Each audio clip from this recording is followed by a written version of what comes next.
Good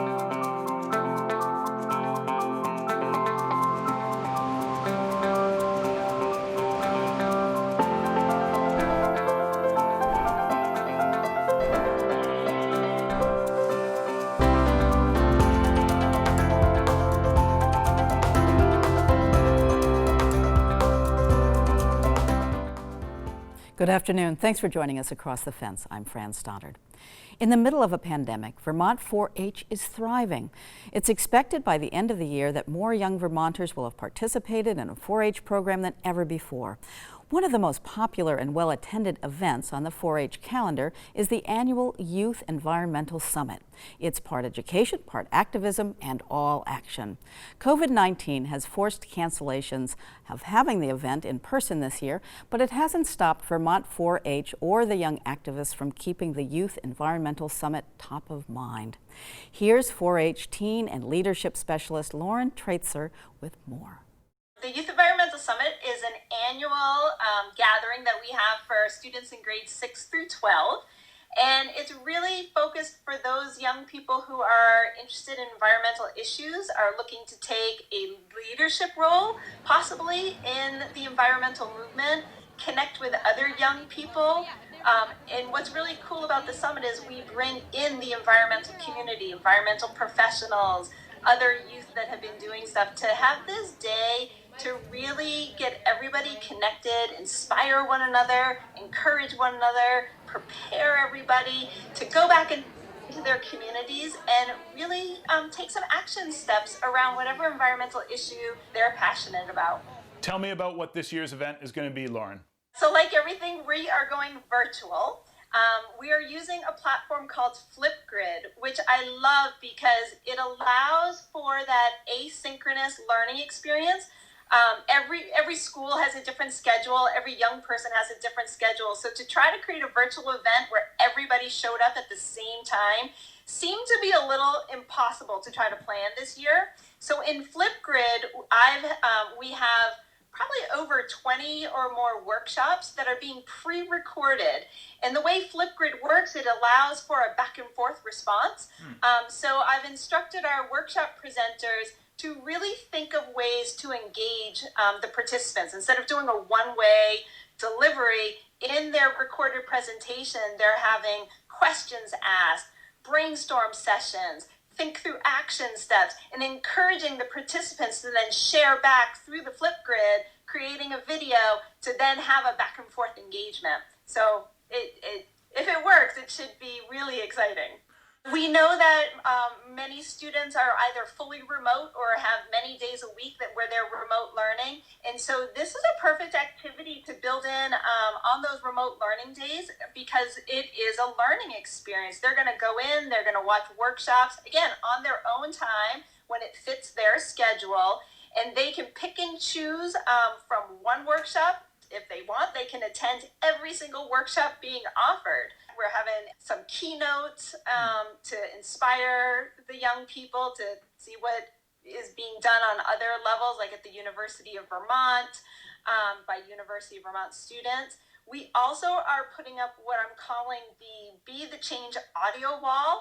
And that's going to be a place for young people and their voices to just be heard. And they can share whatever they want about what change they're hoping to make, or maybe action steps they're already taking, and to inspire and encourage other young people, to join them, or maybe inspire them to do something similar in their own community. So we're just building out this platform to have resources and learning opportunities, but built into the platform is this opportunity to come back and have the participants share what they've learned, what they're going to do with the information, or what they're already doing. Having covered this event, I know how important action steps are. What are you doing this year? And have you heard from any of the teachers? Yeah, so some of the workshops are already designed for that. Like I'm going to be doing a workshop on a program I run called Try for the Environment, where I recruit teens to become teen teachers, where they go and teach younger students. This year the Try program is going to be virtual as well, but right now they can actively apply for that program, and that could be an action step that they take. I've heard from a teacher at the Coventry Village School where they're hoping to actually have their entire 6th, 7th, and 8th grade participate in YES. And their plan is to have their students, through the workshops that they attend at YES, identify a topic of interest to them, and then create an activism project based on what they learned at YES. So YES becomes that starting point for the Coventry students to then begin an activism project back, connected to their schoolwork. How do we access Youth Environmental Summit this year, Lauren?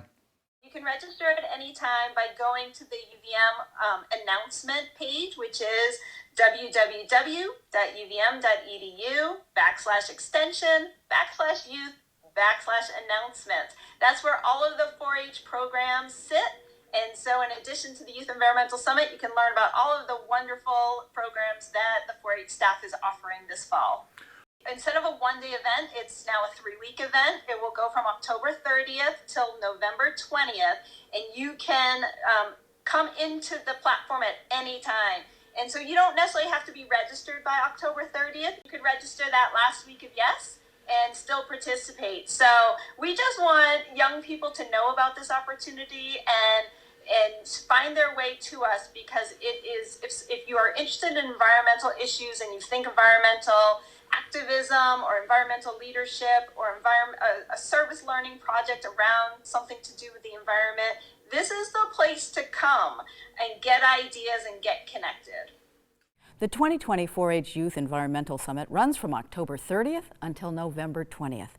You can sign up anytime during these 3 weeks to take part in the event. The sign-up allows participants to attend on their own schedules. Visit the website on your screen to register. Before too long, the flakes will begin to fly in earnest.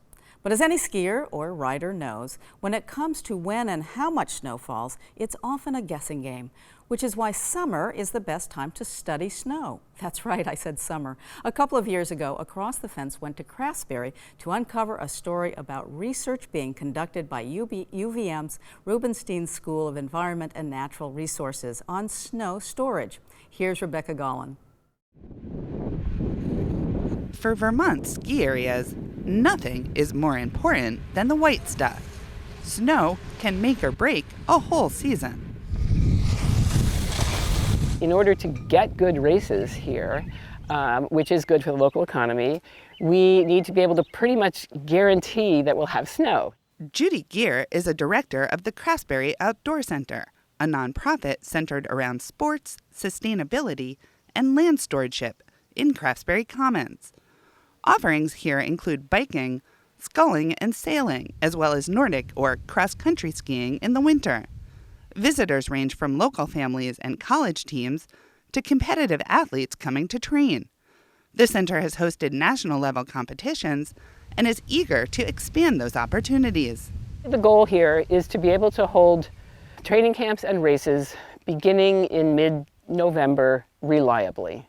And the mid-November part is because skiers are really eager to get on snow, and especially competitive skiers, and especially Olympic aspirant skiers, which we have some of right here at Craftsbury, but there are a lot of juniors in the area who are training for Junior Olympics, and the colleges in the area are training for their college carnivals. So November is a really key time to be able to provide snow for people.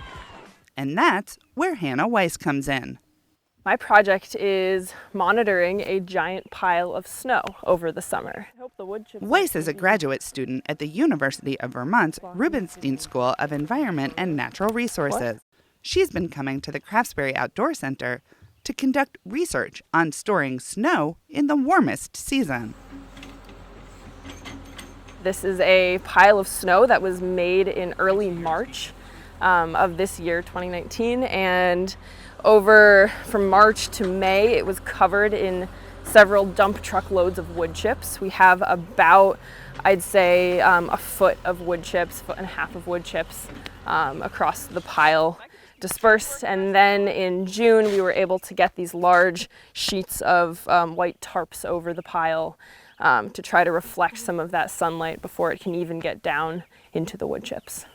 Weiss uses sophisticated 3D scanning technology called LiDAR to measure the size of the snow pile every 2 weeks throughout the season. We started the season off with 9,300 cubic meters of snow. And so this pile was a little bigger even than what we see right now. And it's just been melting over time, but the hope is that we have enough. Using wood chips or sawdust to insulate ice is not a new idea. That's how iceboxes worked back in the days before refrigeration. Storing snow over the summer to get an early start on the ski season is not a novel idea either. That's been done in several European countries, as well as Canada. What is unique about Weiss's research is the location. The Craftsbury Outdoor Center is the lowest, as far as we know, the lowest combined elevation and latitude place in the world to try over summer snow storage. And this is significant because different geographic locations around the world can receive different amounts of energy from the sun. They have different climates. And most of the centers, because most of these centers that have been really successful, they were either at higher elevations. A lot of sites are in the Alps and in Europe, or again, I said in Scandinavia, so that's really high latitude. We didn't know whether we would need to do something entirely different from what these other centers were doing in order to keep snow over the summer.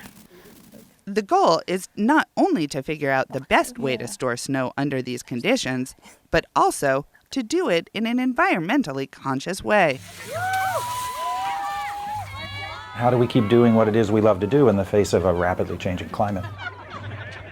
Paul Biermann is a professor of geology and natural resources at UVM and is Weiss's advisor for the project. He's also an enthusiastic Nordic skier himself and is familiar with the issues that the industry is facing. The Nordic areas in Vermont are having a tougher and tougher time making a go of it. Even if we do get snow, it's now often followed by rain, warm temperatures, melting, and then another cold freeze. And if you've ever tried skiing on what remains from that, you're better on ice skates. Biermann says that the kind of applied science in this project is important not only for the university, but for the whole state. It matters in the sense of a real applicable climate change adaptation. I mean, we're at the point where there is no longer any question that the climate is changing. There's no question that people are causing that, and there's no question that we're going to have to adapt. If you were by the coast, the adaptations are different, but here in Vermont, because tourism is a large part of our economic base, this is one of the adaptations we seriously need to consider.